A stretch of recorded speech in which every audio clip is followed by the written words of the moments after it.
Hello, everyone. Tonight we step right into one of the harshest truths most people don't want to hear. Your wealth or your poverty does not begin in your wallet. It begins in your mind. Right now, millions of people are convinced they were simply unlucky, born into the wrong family, or stuck in the wrong place. But here's the brutal reality. If you keep the mindset you currently carry, you might not survive in a world as relentlessly competitive as the one we live in today. So, before you get too comfortable, take a moment to like the video and subscribe. But only if you truly enjoy what I'm building here. And while you're at it, drop your location and local time in the comments. I want to know where in the world you're listening from. Now, turn off the lights, maybe switch on a fan for that soft background hum, and let's begin tonight's journey together. Mindset is the invisible line that separates the rich from the poor. It's not something you can buy, fake, or borrow. It's the foundation of every decision you make, every risk you take, and every opportunity you recognize or fail to see. I've seen men with no connections, no degrees, no advantages build wealth that lasts for generations, simply because they trained their minds to think differently. And I've seen others with all the resources in the world lose everything because they never learned to control the way they thought. Imagine two young men starting at the same job, same paycheck, same opportunities. The first spends his evenings chasing distractions, video games, gossip, quick pleasures. He sees money as something to spend the moment it hits his account. His mindset says, live for today, worry about tomorrow later. 10 years pass, and he's in the same place, or worse, drowning in debt. The second man, though, chooses a different path. He reads when others waste time. He invests when others consume. He thinks about the future when others only care about the weekend. His mindset tells him, sacrifice now, so tomorrow is better. 10 years later, the difference is staggering. Same job, same opportunities, different minds, different destinies. This is the thin line. Wealth and poverty are not accidents. They are choices born from mindset. The poor mindset whispers excuses. It's not fair.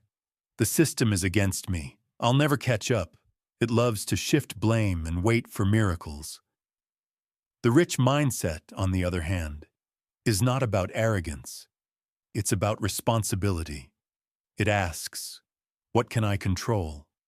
How can I grow? What can I learn today that compounds tomorrow? Now, some of you may be thinking, but what about luck? What about the people born with advantages? And you're right. Luck exists. Some are born ahead. But here's what you don't want to admit. Even with advantages, a weak mindset eventually squanders them. How many lottery winners go broke within a few years? How many trust fund kids end up miserable, wasting away what they inherited?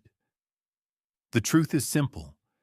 Without the right mindset, even luck is wasted. On the flip side, how many immigrants arrived in America with nothing but determination, built businesses, sent their kids to college, and left behind legacies? Were they luckier than you, or did they cultivate a mindset that refused to accept excuses? Here's the lesson. Mindset creates momentum. Momentum creates opportunities, and opportunities, when seized, create wealth. If you want to cross the line between rich and poor, the battle starts in your head. Change the way you see time, money, and responsibility. Think long-term when everyone else chases short-term gratification.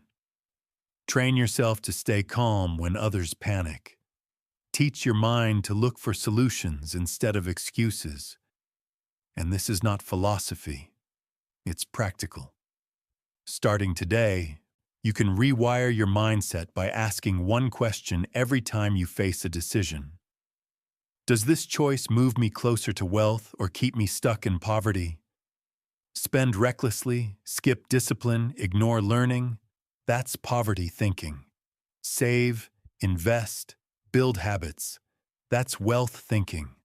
Every choice is a vote, and the sum of your votes writes your destiny. So let me challenge you tonight. For the next 7 days, I want you to catch every excuse you make. Write it down. Then ask yourself, what would the rich mindset say here? Do this, and you'll start to notice how often you sabotage yourself before the world ever gets a chance to. The truth is simple. Your bank account today is the reflection of your mindset yesterday, and your bank account tomorrow will be the reflection of the mindset you choose today. So the real question is, if your destiny is shaped by mindset, what mindset are you living with right now? And will it build the future you actually want?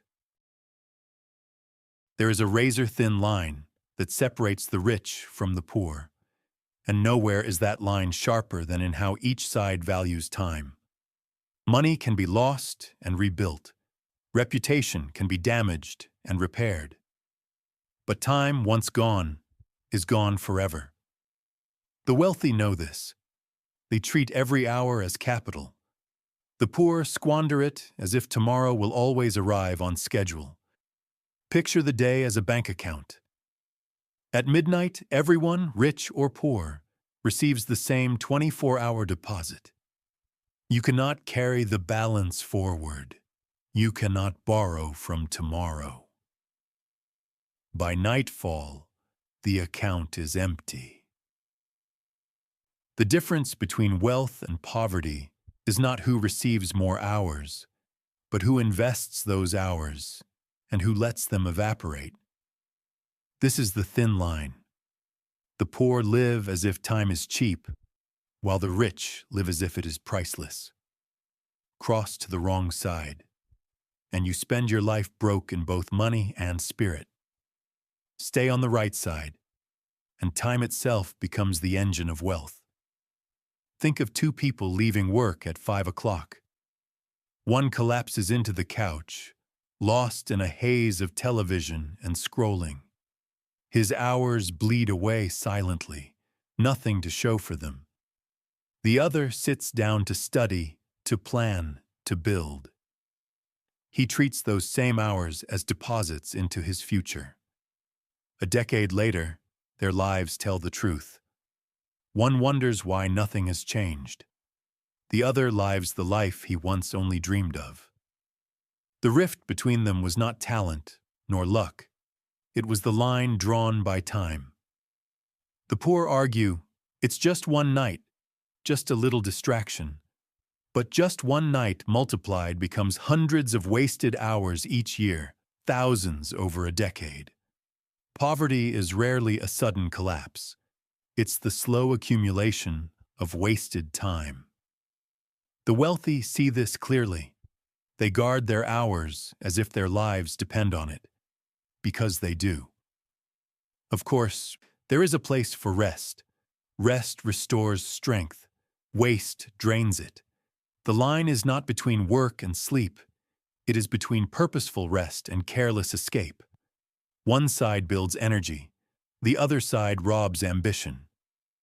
The poor confuse the two and pay for it with stagnation. The rich know the difference and use it as leverage.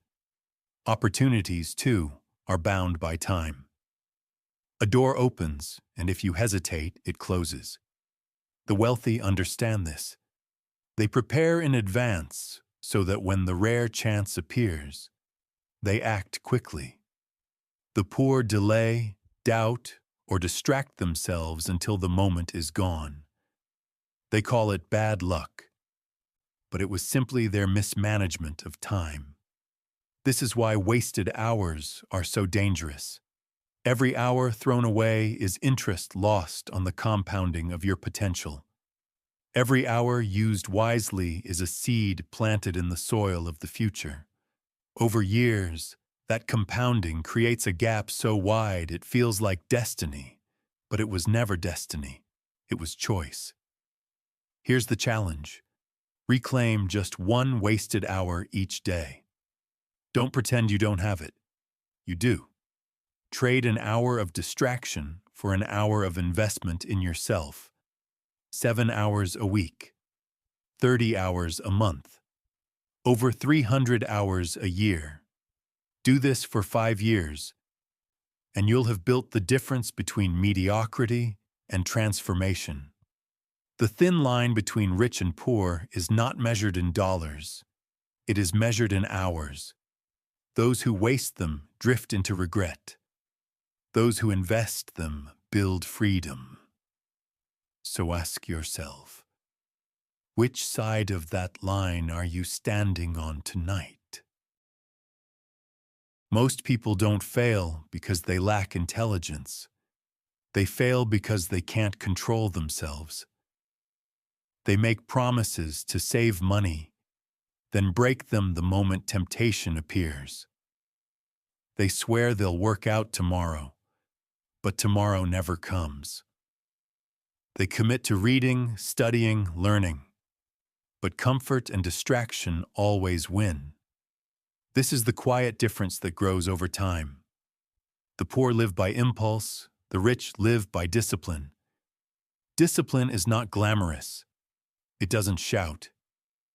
It whispers in the background, shaping the course of your life without applause. The man who saves a small sum from every paycheck, no matter how small, looks boring at first. His neighbor, spending freely, looks happier. A decade later, the gap is undeniable. One has security, investments, confidence. The other has nothing but stories of what could have been. That gap isn't luck. It's the compound effect of discipline. The truth is, you already know what you should do. Spend less than you earn. Save first, spend later. Keep learning, stay healthy. Yet knowing is worthless without execution. That's where poverty hides, in the distance between what people say they'll do and what they actually do. Discipline closes that gap. Many people resist discipline because they think it steals freedom. They don't see that the absence of discipline is what traps them. The undisciplined spend when they should save, indulge when they should wait, waste when they should build. At first, it feels like freedom. Later, it becomes debt, poor health, regret. Discipline feels like restriction in the moment, but it is the very thing that buys freedom long term. Watch how it plays out in small choices. One man wakes early and trains before work. Another hits snooze. One studies a skill each evening. Another scrolls mindlessly. After a week, there is no noticeable difference. After a year, the disciplined man has sharper health and sharper skills, while the other is weaker and stuck. After a decade, the distance is unbridgeable. That's how lives diverge. Quietly, through discipline or its absence. Discipline is also contagious. The moment you enforce it in one area, money, health, learning, it spills into others. Save consistently, and you'll begin making wiser decisions elsewhere. Train your body, and you'll strengthen your mind. Study regularly, and your patience improves in relationships. Poverty is also contagious, and it begins with undisciplined habits spreading like cracks through the foundation of a life. People often ask, how do I build discipline? The answer is not in waiting for motivation. Motivation is unreliable. Discipline begins with rules, not moods. Rules like, I don't touch my savings. I train 3 times a week. I read before I allow entertainment. The poor debate with themselves daily. Should I? Shouldn't I? The wealthy remove the debate. Once a rule is set, there is nothing left to discuss. You don't need to overhaul your life overnight. Begin with one non-negotiable action. Something small but firm. Keep it every day for a week, then 2 weeks, then a month. Slowly, you will trust yourself. And that trust becomes the foundation for larger commitments. Here's the irony. People think discipline makes life boring. But what's boring is staying broke, repeating mistakes, drowning in excuses. Discipline is what makes life interesting. It gives you the means to travel, to build, to explore, to create. Without it, you remain stuck. With it, your options multiply. For the next week, choose one area and practice relentless discipline. If it's money, save first before spending $1. If it's health, commit to moving your body daily. If it's learning, read or study before touching entertainment. Do it not because you feel like it, but because that's who you are becoming. Over time, these acts create a widening gap. On one side, excuses, on the other, execution. On one side, poverty that compounds quietly. On the other, wealth that builds with equal silence. No speeches, no applause, no drama. Just discipline, stacked daily, until one day the difference is too large to ignore. Comfort feels harmless. It whispers, "Take it easy. You've done enough. Tomorrow will be better." And that whisper is what keeps people stuck. Poverty doesn't always come from disaster. More often, it seeps in slowly, carried on the back of comfort. Think of 2 men. One ends his day by reaching for a book, training his body, or planning for tomorrow. The other ends his day with endless entertainment, snacks, and distractions. Neither choice destroys him in the moment. But after years, one has built strength, knowledge, and momentum. The other has built nothing. The difference between them is not talent. It is the daily surrender to comfort. The rich understand that comfort is deceptive. They don't reject it entirely. They rest when needed, but they refuse to make it their standard. They know too much ease dulls judgment and kills hunger. The poor, by contrast, chase comfort as if it's the prize itself. They spend money for temporary pleasure and ignore the long-term cost. They avoid challenge because it feels uncomfortable, and that avoidance slowly locks them into poverty. Comfort compounds the same way habits do. Miss one workout, nothing changes. Miss a month, and energy collapses. Overspend one weekend, no harm done.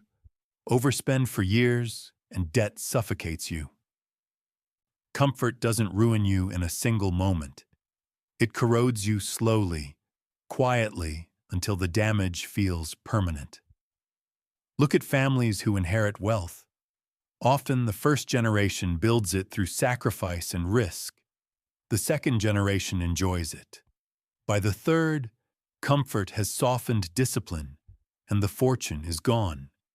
Contrast that with the immigrant who arrives with nothing. Life is uncomfortable.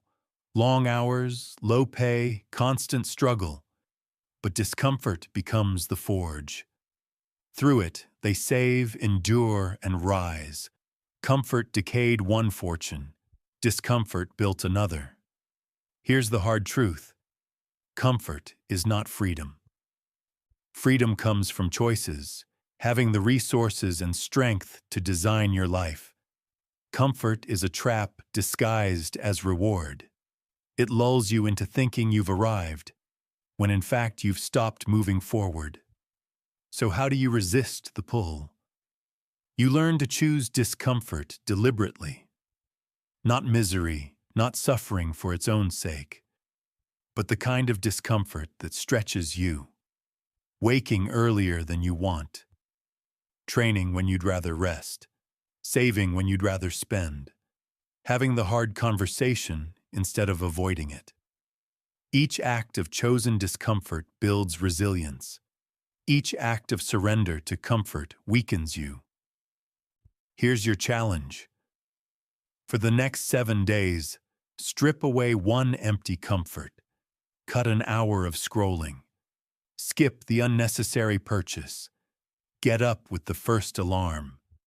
Replace it with something that feels difficult but builds you. By the end of the week, you'll feel sharper, stronger, more alive. Because comfort never hands you success. It hands you excuses, and excuses, stacked year after year, lead straight into poverty. Safety feels smart. It feels responsible. Parents preach it, schools encourage it, and society rewards it. Don't take chances. Play it safe. And yet, safety is where most dreams go to die. The dividing line between the rich and the poor is often this. The poor avoid risk at all costs, while the rich learn to take calculated risks that open doors others never see. The poor cling to guarantees. They trade time for wages because a paycheck feels secure, even if it caps their potential. They avoid investments because markets feel uncertain. They reject new ventures because failure is embarrassing. The result? A life of predictability, but also of limitation. Comfort today, regret tomorrow. The wealthy see risk differently. They know avoiding risk is itself a risk. The risk of stagnation, of missed opportunity, of a lifetime spent on the sidelines. They don't gamble blindly, but they step forward when others freeze. They measure, prepare, and then move. That is the razor's edge. Paralysis on one side, progress on the other. Look at entrepreneurs. Every thriving business you see exists because someone was willing to risk failure, embarrassment, and loss. The grocery store, the bank, the technology in your hand, all of it was once uncertain. Someone crossed the line, while countless others stayed behind. The poor often call them lucky, but luck favors those willing to act where others only think. Here's the trap. Fear makes risk look bigger than it is. Poor men imagine disaster in every move, so they never move at all.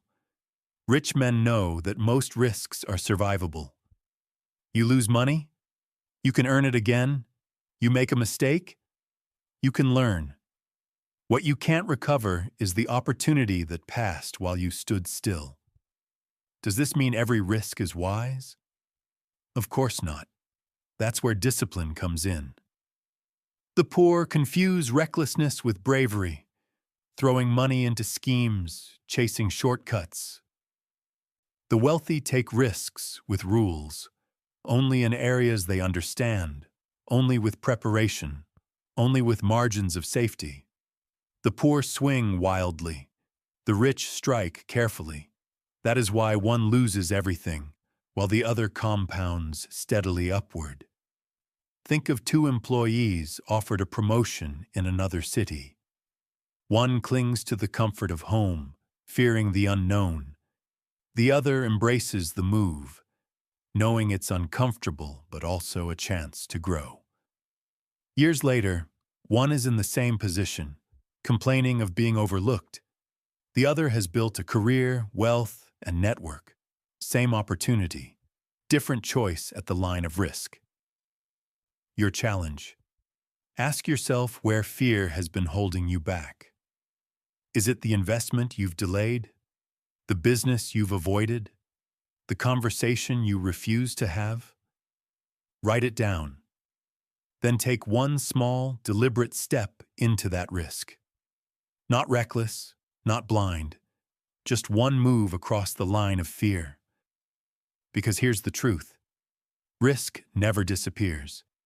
You're either taking the risk of moving forward or the risk of being left behind. The poor choose the second and call it safety. The rich embrace the first and call it progress. The question is not whether you will face risk. The question is, which side of that line will you stand on? Walk into any graduation ceremony and you'll hear the same message. This diploma is your ticket to success. Parents cry, students cheer, and the world claps politely. But the harsh reality is that the diploma itself is worthless without the skills to back it up. The line between the rich and the poor is drawn right here. The poor cling to certificates. The rich focus on skills. Degrees create a sense of security. They look impressive on the wall. They satisfy society's expectations. But they do not guarantee competence. Every year, millions graduate, yet only a fraction build wealth. Why? Because real value is not measured in paper. It's measured in what you can actually do, solve, and create. The poor lean on credentials. They believe the world owes them opportunity because they sat through classes. They wait for doors to open, waving their diplomas like passports. When the doors don't open, they blame the system. The rich treat education differently. They see it as a foundation, not a finish line. They invest in skills that create leverage: communication, leadership, decision-making, sales, analysis, skills that compound, regardless of trends. Think about the workplace. 2 employees start at the same level. One does only what the job description requires. The other teaches himself new software, learns negotiation, builds relationships, takes initiative. 10 years later, one is still in the same chair. The other is leading teams, earning multiples of the salary, or running his own business. Same degree, same starting point. The thin line was skills. This doesn't mean formal education is useless. It means it's incomplete. A degree might get you in the door. Skills determine whether you stay, climb, or own the building. The poor think graduation ends education. The rich never stop learning. They know the market rewards solutions, not certificates. And skills have a unique advantage. They transfer. Technology changes, industries rise and fall, but core skills endure. A strong communicator thrives in every field. A disciplined problem solver adapts anywhere. A skilled negotiator creates value in any economy. Degrees expire. Skills compound. Here's where fear plays its role. The poor avoid learning outside formal structures because it feels uncomfortable. They wait for teachers, programs, or employers to tell them what to do. The rich teach themselves. They read, practice, experiment, fail, and adjust. They step into the discomfort of incompetence because they know that's how mastery begins. So how do you cross this line? Start by asking, what skill would double my value in the next 3 years? It might be public speaking, financial literacy, coding, leadership, or persuasion. Then commit to deliberate practice, not passive reading, but daily action.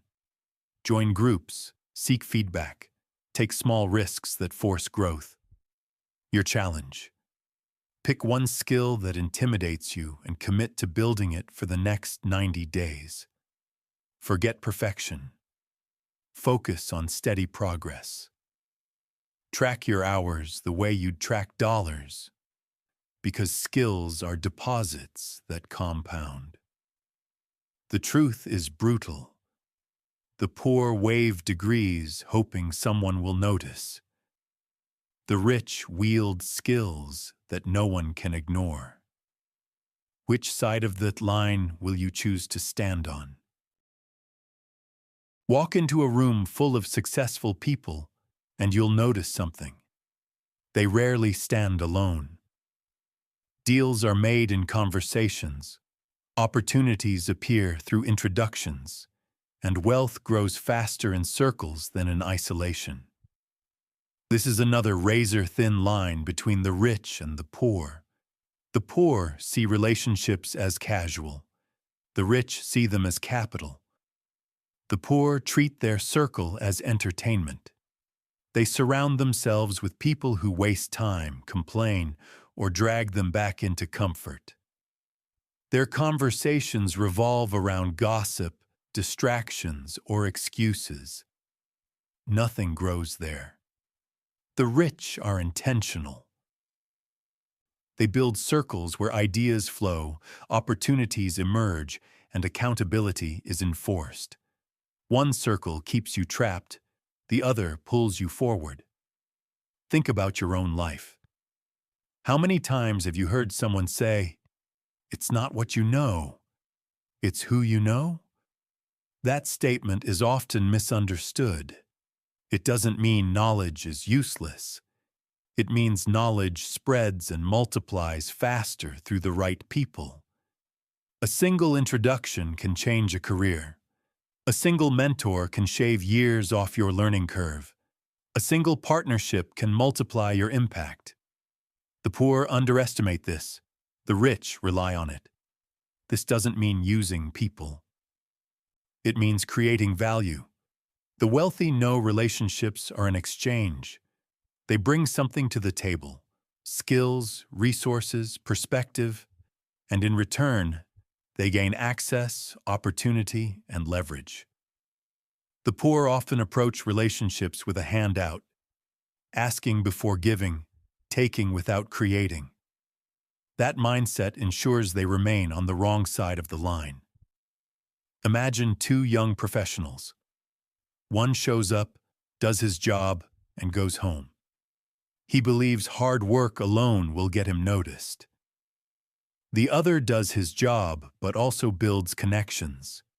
He asks questions, seeks mentorship, helps colleagues, and attends events where growth-minded people gather. A decade later, one has a network of influence that accelerates his path.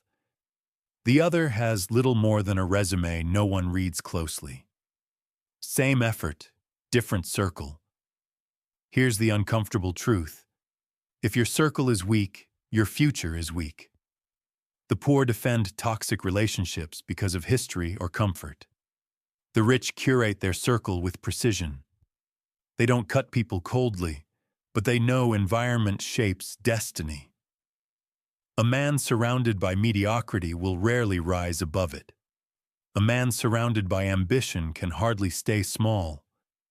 Building a powerful network requires humility. You can't fake value forever. You earn your place by showing up consistently, helping where you can, and proving you're serious.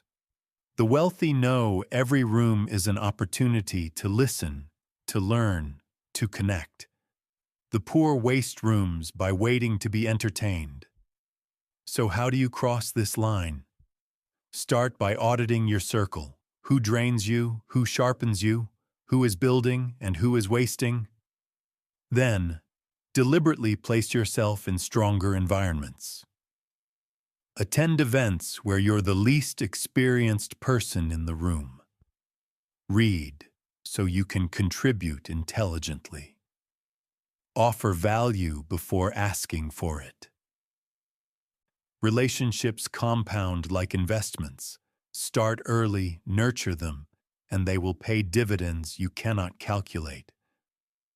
Your challenge: in the next 30 days, connect with one person who is already where you want to be.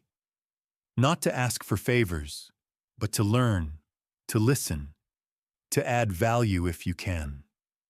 At the same time, cut one tie with someone who consistently holds you back. You'll feel the difference instantly. Because the truth is simple. The poor underestimate the power of their circle. The rich guard it as carefully as they guard their money. And when the years pass, one discovers they were dragged down by their company, while the other is lifted higher by it. Your network is not just people. It is the environment that decides whether you cross the line into wealth or sink quietly into poverty. Poverty whispers, "Take it now. Enjoy it now. Tomorrow will take care of itself."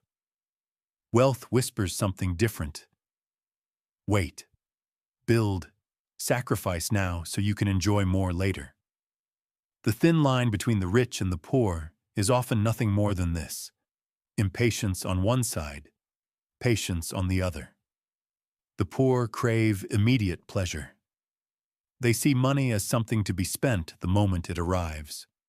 A raise means a new car. A bonus means a vacation. Every dollar burns a hole in their pocket. The rich see money as seed, not fruit. They plant it, water it, and wait for it to multiply. One side consumes the future. The other side invests in it. Think about the difference in habits. A poor man buys the latest phone on credit, proud to show it off, paying interest every month. A rich man uses the same phone for years, investing the difference. After a decade, the first man has nothing but outdated gadgets and debt. The other has assets quietly compounding. Both wanted something. Only one was willing to wait. This principle extends beyond money. The poor seek comfort immediately, skip the workout, eat the junk food, procrastinate the work. The payoff is instant pleasure, but long-term decline. The rich delay the pleasure, train when it's hard, eat with discipline, finish the work first. The payoff is long-term energy, strength, and opportunity. Poverty is built in moments of surrender. Wealth is built in moments of restraint. Some people call this unfair. Why should I deny myself? Life is short. And that's exactly why delayed gratification matters, because life is short. Spend it chasing impulses, and you shorten it even more with debt, stress, and regret. Practice restraint, and you extend not just your years, but the quality of them. The irony is that delayed gratification is not deprivation. It is leverage. By waiting, you multiply your options. By saving, you earn interest. By training, you build strength. By studying, you gain wisdom. The poor think patience is losing. The rich know patience is compounding. Look at any great fortune. Behind it is someone who waited while others rushed. While the poor chased every shiny object, the disciplined investor stayed still, letting time do the heavy lifting. While the poor celebrated temporary comfort, the wealthy planted seeds they knew would pay later. The harvest always belongs to the patient. So how do you cross this line? Start with one area where impatience rules you. Maybe it's money, food, entertainment, or even relationships. Create a simple rule: I will wait. Wait before buying. Wait before indulging. Wait before reacting. That pause is where the line is drawn. In that pause, you choose wealth or poverty. Your challenge: for the next 7 days, delay one gratification daily. Each time you resist the urge for something now, redirect that energy into something that compounds. Save instead of spending, train instead of resting, read instead of scrolling. Small choices, repeated, carve the path toward freedom. Because in the end, the difference between rich and poor isn't that one desires pleasure and the other doesn't. Both do. The difference is that the poor demand it now and lose tomorrow, while the rich wait and claim both today and tomorrow. There are only two ways to live. Either you work for money, or money works for you. That is the line that separates the rich from the poor. The poor exchange hours for wages, believing hard work alone will make them free. The rich understand that freedom begins only when money itself starts working. The poor measure progress in hours. 40 hours a week means survival. 50 hours means advancement. 60 hours means exhaustion. Their entire system is built on trading time for income. But time is the one resource that never scales. No matter how hard you grind, you cannot create more hours in a day. The wealthy refuse to stay trapped in that exchange. They use money as a worker, through investments, assets, and systems that generate income even while they sleep. Look at the employee who spends his entire career clocking in and out. After decades, his body is worn down, and the paycheck stops the moment he does. Compare him to the person who, early on, begins to build assets, stocks, businesses, properties. His money earns while he rests, learns, or travels. One side spends a lifetime chained to labor. The other uses labor to buy freedom. This doesn't mean the rich avoid work. Far from it. They often work harder than anyone in the beginning, but their work is directed toward building vehicles that eventually run on their own. The poor work only for today's paycheck. The rich work to build engines that keep running long after the initial effort is done. The difference shows in mindset. The poor ask, "How much will this job pay me?" The rich ask, "How can I turn this effort into an asset that keeps paying me?" That one question determines the side of the line you live on. Fear plays a role here too. The poor see money as something to protect, so they let it sit idle, slowly dying in inflation. The rich see money as an employee to be trained and deployed. They put it to work, knowing some risks are worth the growth. The poor hoard money out of fear. The rich release it with strategy. Here's a harsh truth. If your money isn't working, you will work until you die. It doesn't matter how high your salary climbs. If you stop, the income stops. That is not freedom. That is a leash. Wealth begins the moment your assets start to earn more than your labor. Until then, you may look busy, but you are not free. So how do you cross this line? Begin by shifting perspective.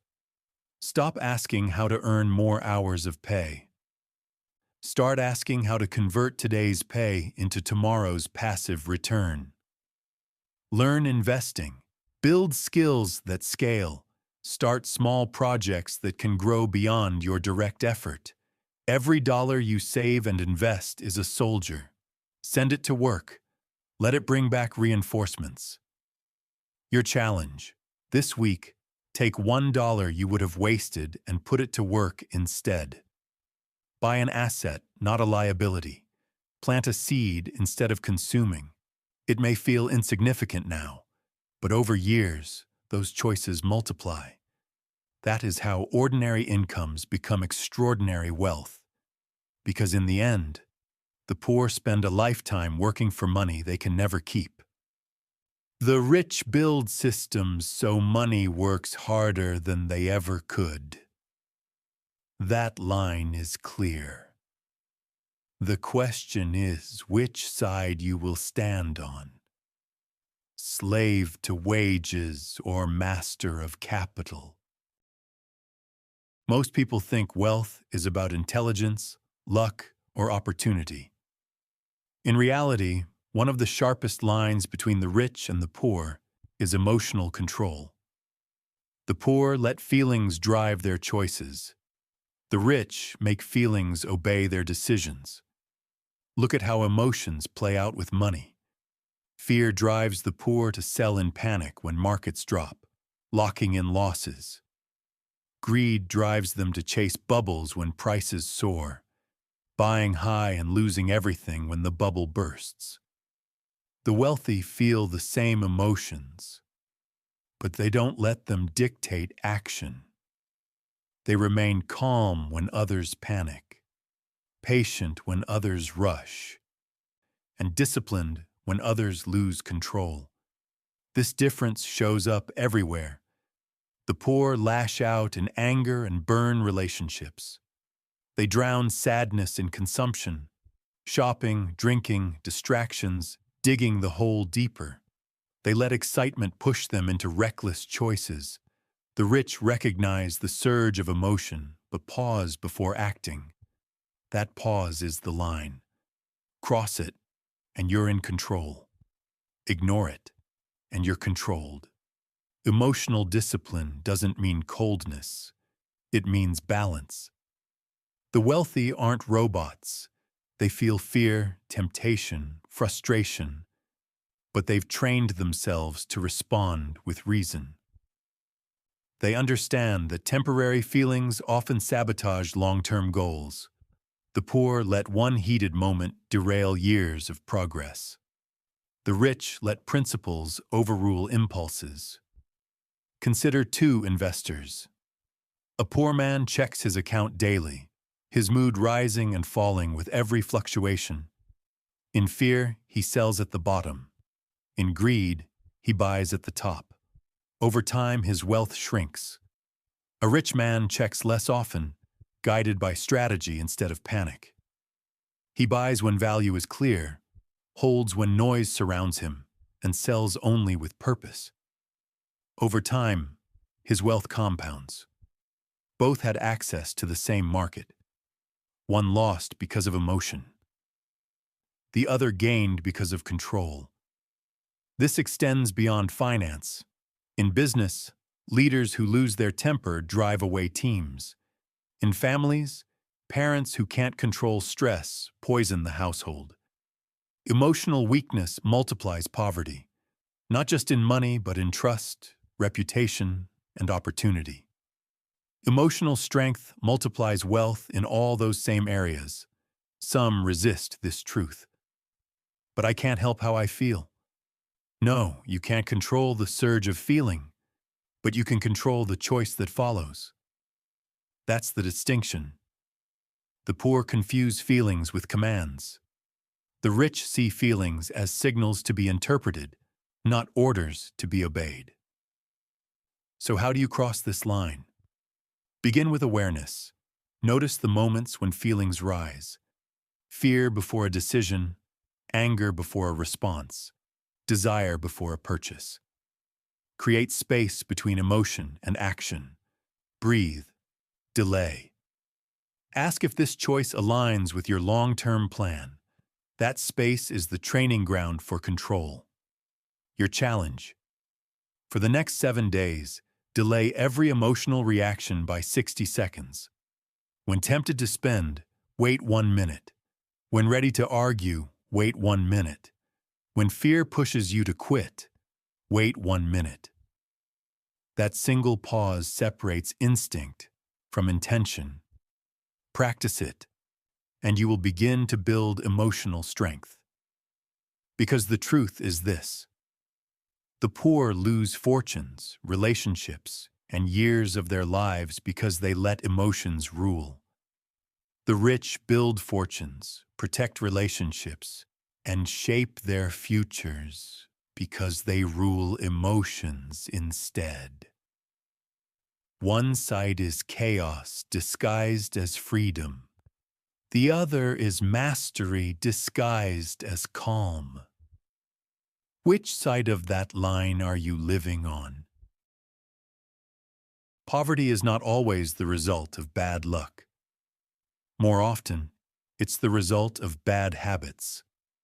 Small choices, repeated daily, carve grooves that either lead upward toward wealth or downward toward struggle.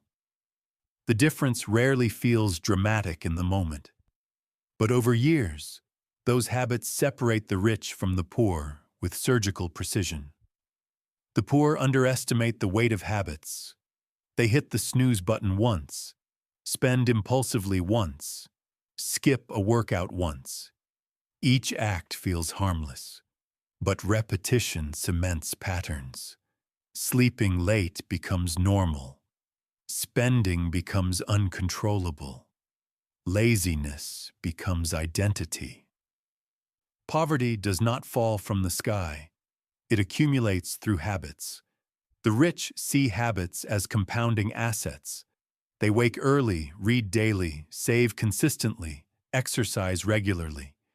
These routines may look small, even boring. But discipline transforms them into unstoppable momentum. A single habit, repeated for a decade, rewrites a life. That's why the gap widens year after year. One man is dragged down by the weight of poor habits. The other is lifted by the structure of good ones. Consider two people with the same salary. One spends everything, rationalizing that life is short. The other saves 10% automatically. At first, the difference is invisible, but as years pass, one is chained by debt while the other enjoys security and growth. Salary didn't determine their fate, habits did. Bad habits spread like cracks in a wall. A man who neglects his health often neglects his finances. A woman who procrastinates at work often procrastinates in relationships. Poverty compounds not only in money but in energy, opportunity, and trust. Good habits spread too. Consistency in one area strengthens others. A disciplined body sharpens the mind. A sharp mind strengthens financial choices. Wealth is not built on single victories, but on layered habits reinforcing each other. Some will object, but I deserve to enjoy life, and they're right. But poor habits disguise indulgence as enjoyment. The nightly drinks, the endless scrolling, the unnecessary purchases, they feel like pleasure, but they drain life instead of enriching it. Wealthy habits create real enjoyment. Health, freedom, stability, confidence, these are the fruits of small, disciplined routines. So how do you cross this line? Start by identifying one destructive habit. Maybe it's late-night distractions, reckless spending, or avoiding responsibilities. Replace it with a habit that builds instead of breaks. Don't overhaul your life in one sweep. Consistency in one habit is more powerful than half-hearted attempts at 10. Your challenge: for the next 30 days, eliminate one poor habit and reinforce one good habit. Track it daily. Watch how quickly momentum shifts. Once you conquer one, stack another. Poverty is undone one habit at a time, and wealth is built the same way. Because in the end, your future won't be determined by single choices but by repeated ones. The poor underestimate this and stay trapped in cycles of weakness. The rich exploit it, building cycles of strength. Habits are the blueprint of destiny. Which set are you building? The ones that bury you in poverty, or the ones that lift you into freedom? Work alone has limits. No matter how skilled, how disciplined, or how determined you are, there are only 24 hours in a day. That's why many hardworking people remain poor. Their effort is capped. The wealthy know this, and they step across the line by using leverage. Leverage is the force multiplier that changes the game. The poor depend only on their own hands. They trade time for wages and hope effort will be enough. But time cannot scale. The rich find ways to make resources, people, and systems work alongside them. They build machines that keep running when they stop. They understand that wealth is not only about how hard you work, but how many forces you can align to work for you. There are many forms of leverage. Money is one. Investments that grow while you sleep. Knowledge is another. Insights that allow you to solve problems others cannot. Networks are leverage. People who open doors you could never open alone. Technology is leverage. Tools that scale your reach far beyond your personal effort.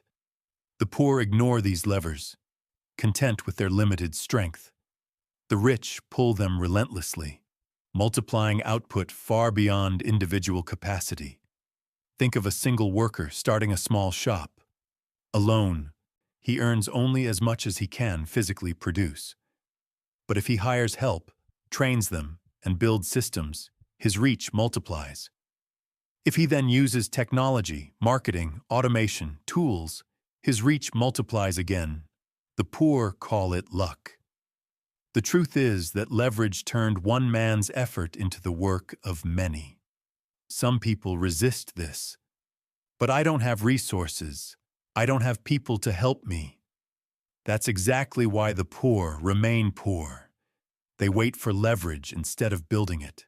The wealthy start small. They reinvest earnings. They learn skills that magnify results.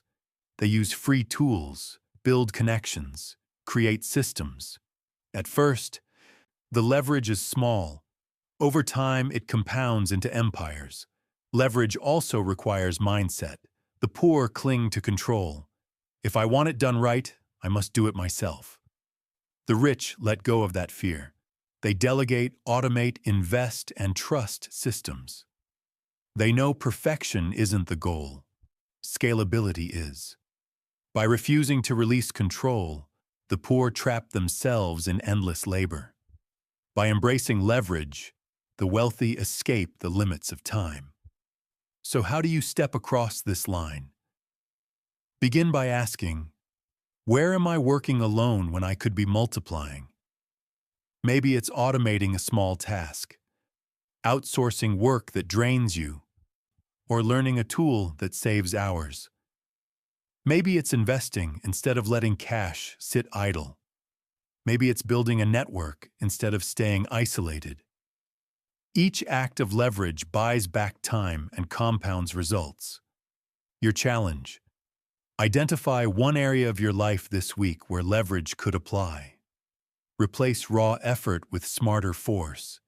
Even a small step, like automating a bill payment, delegating a chore, or investing in a skill, creates momentum.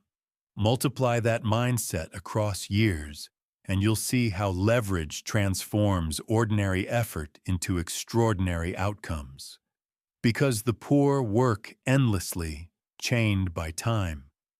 The rich let leverage extend their reach, buying back freedom and multiplying wealth.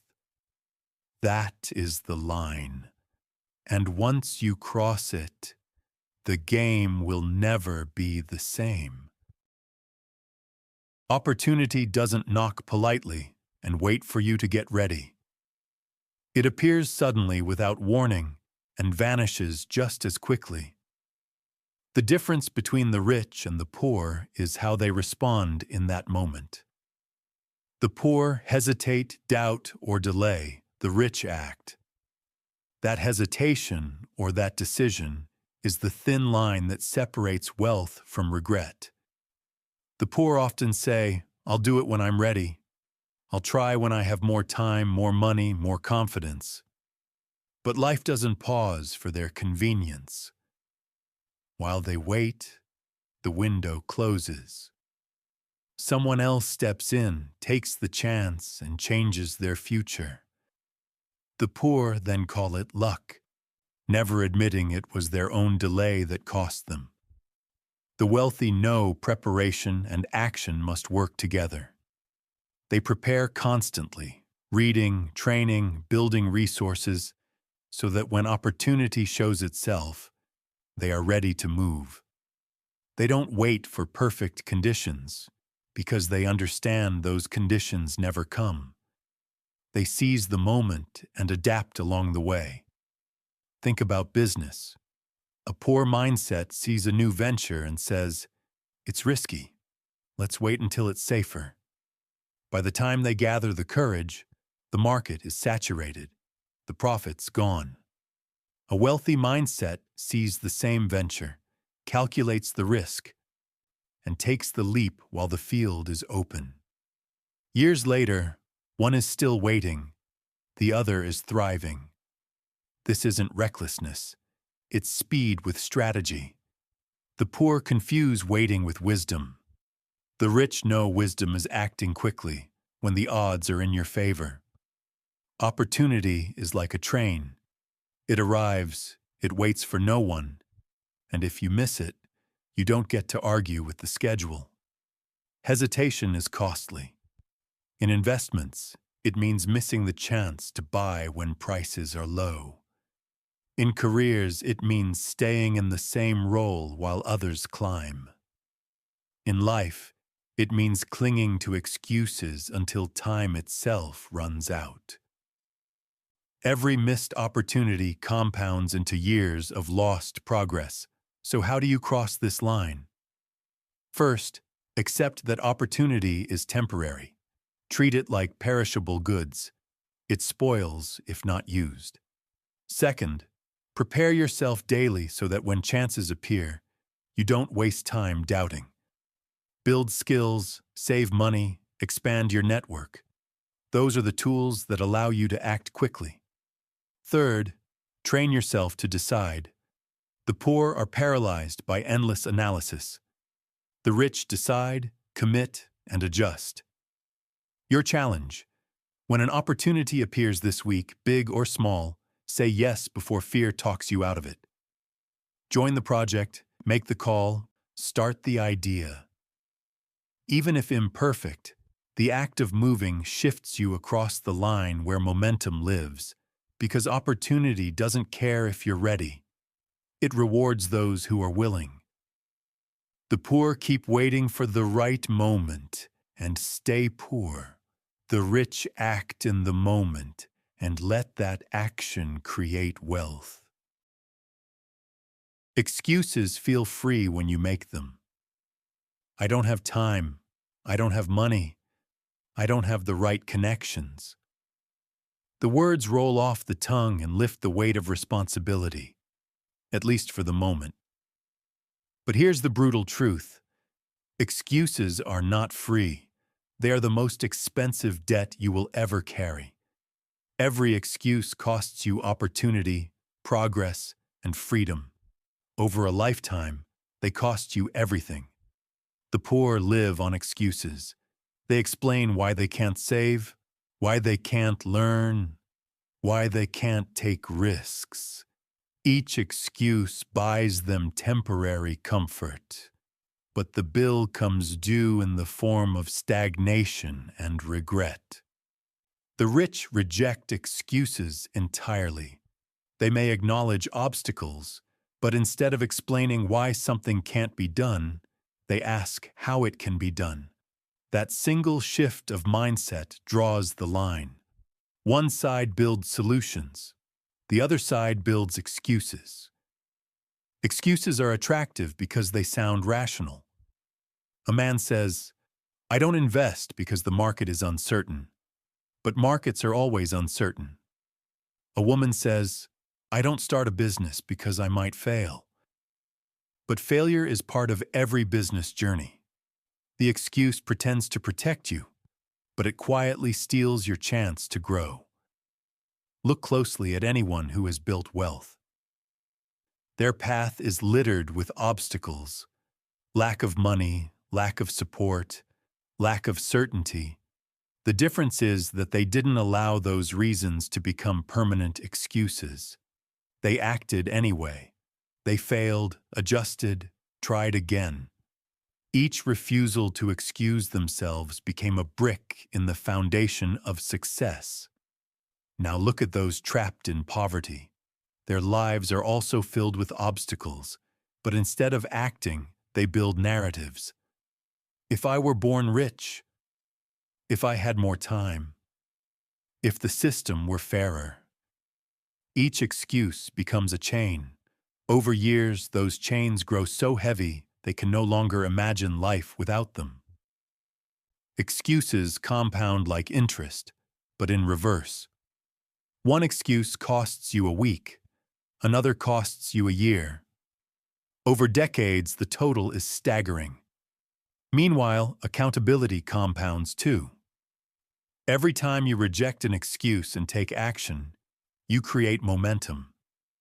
One choice leads to another, and soon progress feels inevitable. So how do you step across the line?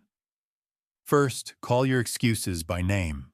Write them down, not to repeat them, but to confront them. Second, flip the question. Instead of asking, "Why can't I?" ask, "How can I?" Third, replace the habit of explanation with the habit of execution. Even a small action taken today does more than the most elaborate excuse ever will. Your challenge. For the next 7 days, whenever you hear yourself making an excuse, stop and replace it with one small action. Tired? Do 5 minutes of work anyway. Broke? Save $1 anyway. Scared? Take one step anyway. The habit of rejecting excuses is more valuable than any resource you think you lack, because in the end, the cost of excuses is everything you ever wanted, but never built.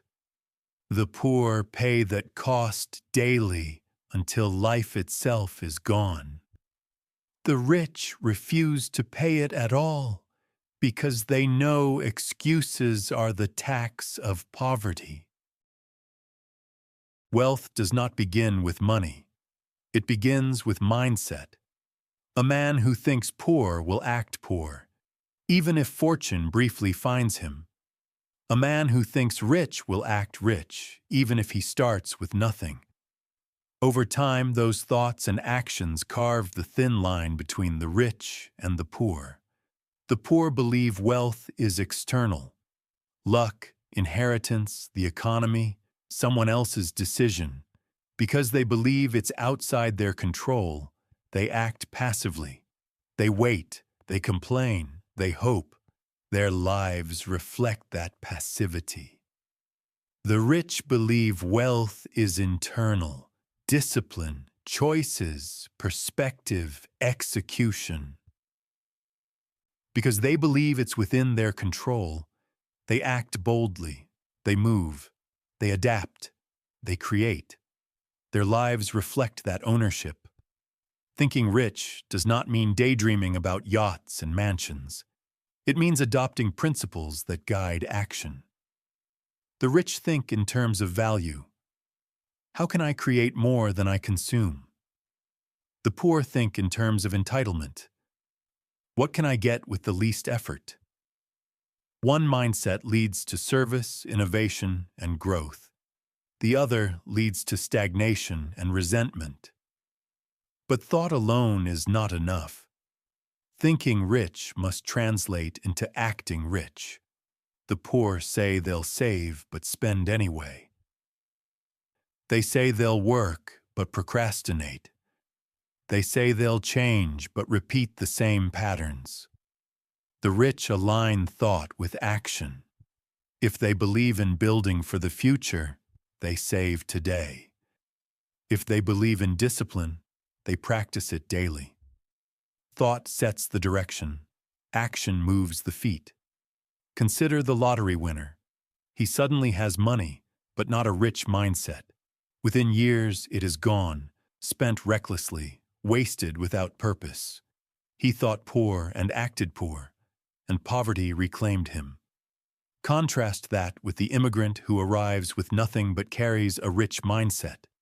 He works, saves, learns, builds. Decades later, He has wealth not because of luck, but because thought and action aligned across years. This is the ultimate line. Every chapter before, time, discipline, risk, habits, leverage, opportunity, rests on this foundation. Without the mindset of wealth, the tools of wealth are wasted. Without the actions of wealth, the mindset is empty. Both must exist together. So how do you step fully across? Begin by adopting one rich thought and pairing it with one rich action. Believe that time is currency. Then track and protect your hours. Believe that discipline builds wealth. Then practice it in one daily choice. Believe that excuses cost you, then reject one today. Thinking rich without acting rich is fantasy. Acting without thinking is chaos. Together, they form destiny. Your challenge: write down 3 rich thoughts you want to live by, and the matching actions you will enforce daily. Do this for 30 days. Watch how quickly the line shifts beneath your feet. Because in the end, poverty and wealth are not accidents. They are directions, chosen daily through thought and action. The poor choose one side of the line. The rich choose the other. And now the question is yours. Will you think rich and act rich, or will you let the thin line keep you trapped where you are? You've walked through the line, chapter by chapter. You've seen how small choices, time, discipline, habits, risk, comfort, emotion, determine whether someone crosses into wealth or stays trapped in poverty.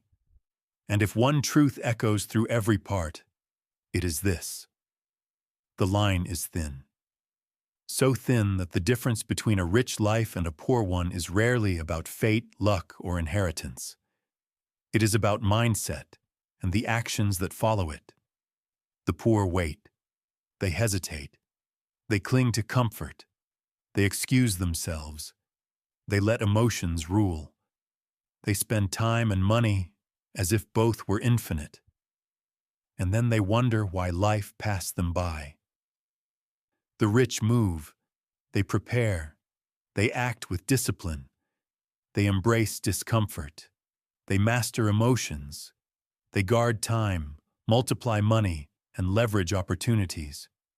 They know nothing is guaranteed, so they refuse to waste what they can control. That is the razor's edge, the thin line. Every day you are standing on it, making choices that push you to one side or the other. And every day you decide not with words, but with habits, priorities, and actions. The choice is not distant. It is here, now. You can keep repeating the patterns that bury you deeper, or you can shift one decision at a time toward wealth, freedom, and strength. You will not cross the line overnight, but you will cross it step by step, hour by hour, habit by habit, until one day you look back and realize you are no longer on the side of struggle. You are standing firmly in freedom. Your future is not written, it is chosen, and the thin line is waiting. If this message struck something inside you, don't let it fade. Take one step tonight. Change one habit. Protect 1 hour. Reject one excuse. Cross the line in one small way. And if you found value here, support this mission. Like this video, it tells the platform this message matters. Comment your thoughts. Share your perspective, your struggle, your step across the line. Share this with someone who needs to hear it. Someone who is ready to stop living on the wrong side. And subscribe, because the journey doesn't end here. Every week, we go deeper into the principles that separate wealth from poverty. This is not about watching. It is about choosing. You've seen the line. Now decide which side you'll live on.